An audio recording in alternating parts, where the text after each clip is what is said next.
কোন বান্দাকে যখন পৃথিবীতে কেউ কাঁদায়, তখন আল্লাহ ফেরেশতাকে জিজ্ঞেস করে, ফেরেশতা আমার বান্দাকে কে কাঁদালো, সেইভাবে কান্না করছে কেন?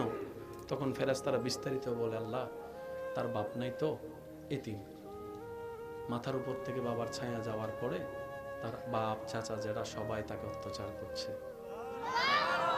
রব বলে যে আমার বান্দার কেউ নাই, সেজন্য তাকে জ্বালাচ্ছে।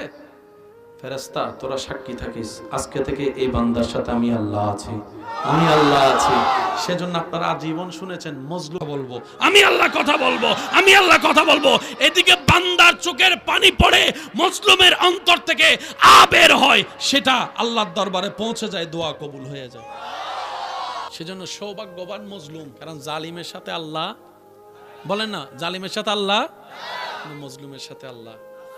তো সেজন্য আমি বলি, কেউ যদি জ্বালায়, জ্বালাইতে দেন, কেউ যদি গুতায়, গুতাইতে দেন, কেউ যদি বদনাম করে, দেন না একটু করতে, কেউ যদি নামাতে চায়, একটু সময় দেন না নামাতে। কারণ বান্দা যাকে নামায়